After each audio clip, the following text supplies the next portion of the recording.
नमस्कार, ताईस kitchen YouTube Marathi चॅनलवर आपले सर्वांचे मनापासून स्वागत आहे। तर आज आपण घरच्या घरी अगदी कमी साहित्यात आणि तोंडाला पाणी सुटेल असं चटपटीत लोणचं बनवणार आहोत, जे की सगळ्यांनाच लहानापासून ते मोठ्यांना आवडेल असं हे लोणचं आहे। चला तर रेसिपीला सुरुवात करू।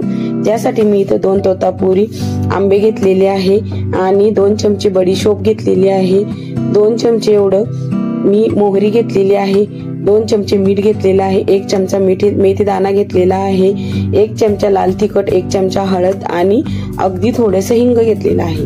तर सगळ्यात पहिले आपण कैरी स्वच्छ धुवून घेणार आहोत। कैरी मी 1 तास अगोदर पाण्यात भिजत घातलेली होती। आता ती स्वच्छ धुवून एका स्वच्छ कॉटनच्या कपड्यावर मी तिला पुसून घेणार आहे। तर आपल्याला कैरी ही छान अशी सुकून घ्यायची आहे कपड्यानेच। कैरी तर आपली छान सुकलेली आहे। तर कैरीचा मागचा आणि समोरचा भाग मी कट करून घेणार आहे आणि कैरी ही मी इथं कट करत आहे। तर कैरी आपल्याला हव्या त्या छोट्या मोठ्या पीसेस मध्ये आपण कट करू शकतो। तर इथं मी अशा पद्धतीने कैरी कट करून घेत आहे। इथं आपली पूर्ण कैरी कट करून झालेली आहे। आता मसाला भाजण्यासाठी मी इथं गॅसवरती कढई ठेवलेली आहे, त्यामध्ये बडीशोप टाकून घेत आहे मी। अगदी 1 मिनिटभर कमी गॅसवर आपल्याला ही बडीशोप हलकीशी भाजून घ्यायची आहे। बडीशोप भाजून झालेली आहे। नंतर मी मेथी दाणा टाकून घेतलेला आहे, तोही अगदी अर्ध्या मिनिटभर मी कमी गॅसवरच भाजून घेतलेला आहे।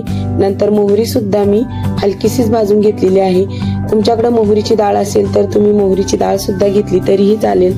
इथं हे पूर्ण भाजून थंड झाल्याच्या नंतर मी मिक्सर जार मध्ये ते टाकून घेतलेलं आहे आणि त्याची जाडसर भरड करून घेतलेली आहे। त्याच कढईमध्ये मी इथं 2 पळी तेल घेतलेलं आहे, तुम्ही कोणतंही तेल घेऊ शकता।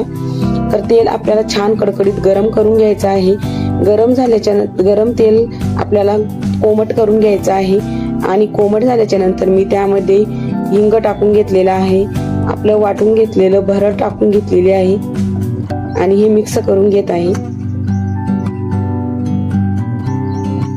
नंतर त्यामध्ये 2 चमचे मी मीठ घेतलेला आहे, 1 चमचा हळद, 1 चमचा लाल तिखट, घरगुतीचे लाल तिखट आहे।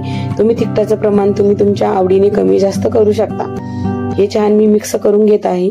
तेल आपलं अगदी हलकसं कोमट आहे, यामध्येच मी आपली चिरून घेतलेली कैरी टाकून घेत आहे।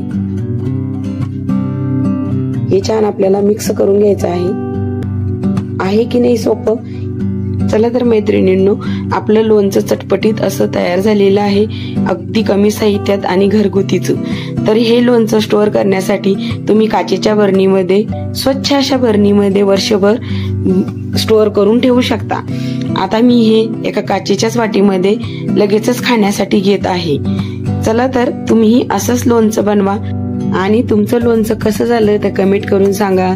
तुम्ही जर चॅनलवर नवीन असाल तर प्लीज ताईस किचन यूट्यूब मराठी चॅनलला सबस्क्राईब करा। धन्यवाद।